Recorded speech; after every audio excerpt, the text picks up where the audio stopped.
Hey everybody, in this video I'm going to be showing you phone call tracking with Google Tag Manager natively in the Google Ads dashboard.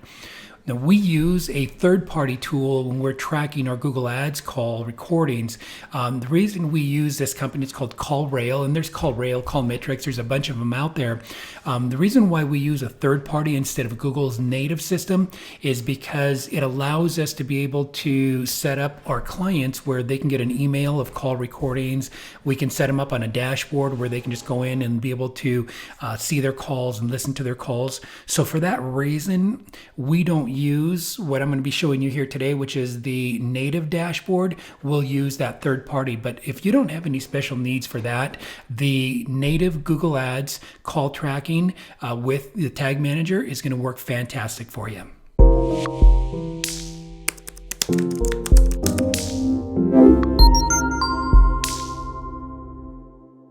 Hey everybody, I'm Richard Cruz, and my agency WSI, Priority Media, tests new Google Ads strategy every day, and we're out there learning what's working, what's not working, and I produce these videos to pass on to you tips and ideas of how to be able to make your Google Ads more successful.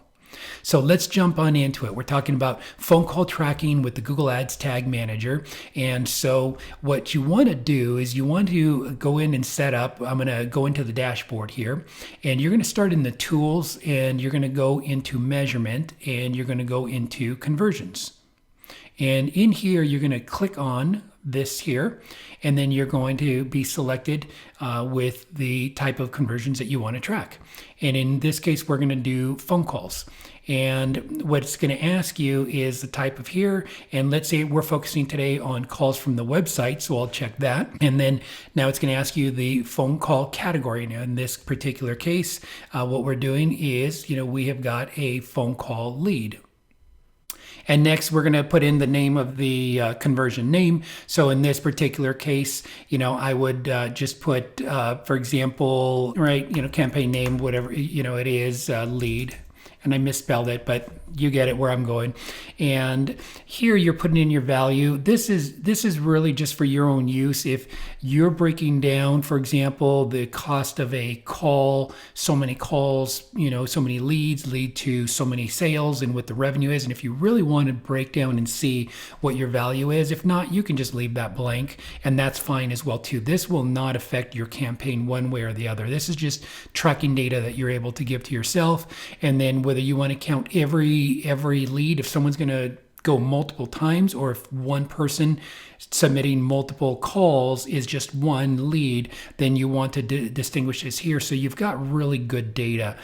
There's agencies that will want to hit every single one to show the biggest numbers possible, but you really want to be able to track what is the true one for you.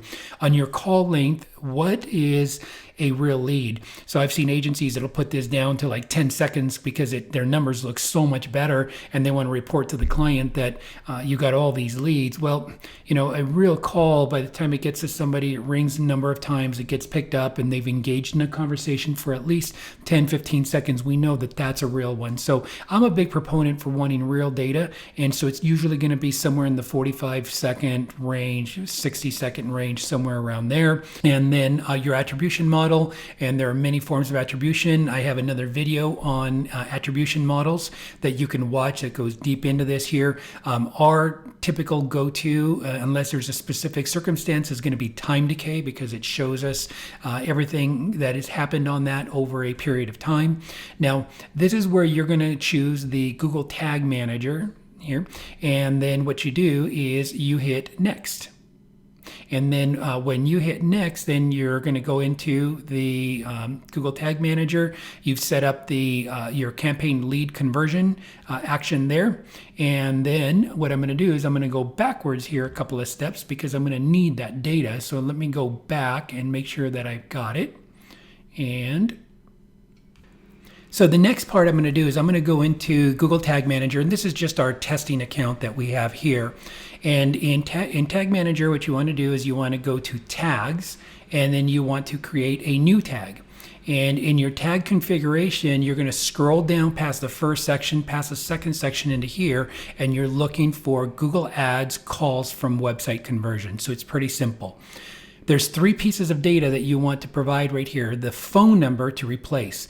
So I'll go to the website, and as I scroll down to get the phone number on the website, I want to grab the number, and I want to use the dashes, not dots or anything like that. That's going to throw it off. So in this case here, I'm just going to make sure that it reads it correctly, get rid of my brackets, and just put that information in there. The next thing it wants is conversion ID. Just keep this open right here, and you go back and you grab your conversion ID, and then you put that in there, and then it wants your conversion label, and that's going to be a code that's generated on your first page.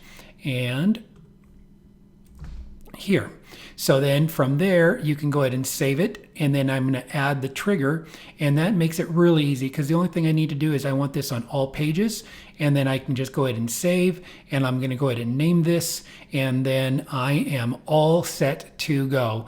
This thing is solid. Now what I could do at this point here, once I have submitted this, then I can just go into the page itself right here. I could check my Google Analytics, and I should be able to see it right in here inside of the Tag Manager and know that this thing is now firing, and that is now giving me the data that I need.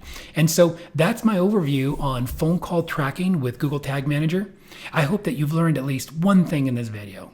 And if you did, do me a favor, leave that comment below. And if you need help with your Google Ads, take our 45-day challenge, where we will improve your Google Ads in 45 days or less, guaranteed, or you pay nothing. And so to learn more about that, click on the link below. And just remember to like and subscribe so that you're alerted of future trainings like this. Thank you for watching. Goodbye for now.